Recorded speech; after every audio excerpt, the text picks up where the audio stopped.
As a working professional, there's always a need in your document to insert symbols and special characters.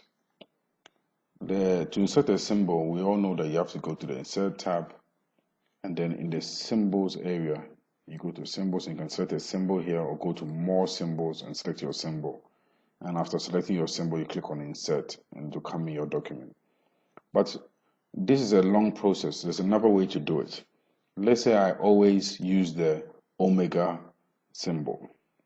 I can actually click on Shortcut key, and in this box here, whilst this box is highlighted, let me press Ctrl K on my keyboard. And what this does is going to assign this shortcut key to the omega symbol. After that, I choose whether I want this shortcut key to be available in every single Word document from now on. And that means I'm going to save it in the normal.dotm.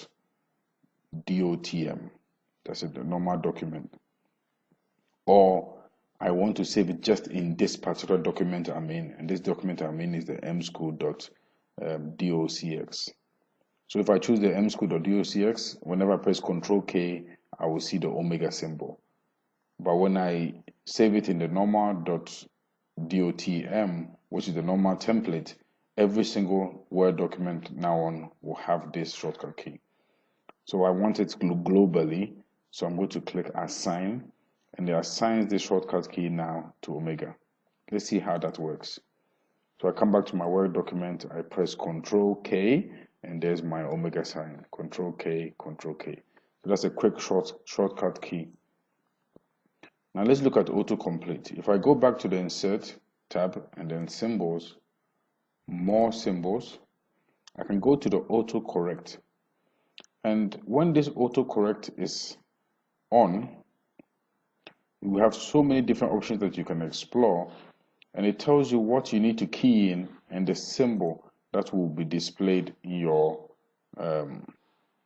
Word document. So if you type into bracket TM, you're going to get a supercase TM, like a trademark, and other symbols.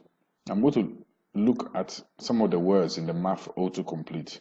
Now when you click on or activate the Use Math Autocomplete, what happens that now you can type these words with special characters, and then the resulting effect will be a special symbol. So let's pick two of these, alpha and then above. So once I've activated this, if I were to type \alpha and I press the space bar, alpha would be displayed the same way the above rather. The above. So as I press the space bar, the symbol is displayed. So this is how to use AutoCorrect to quickly type in symbols and how to use symbol shortcuts in your document.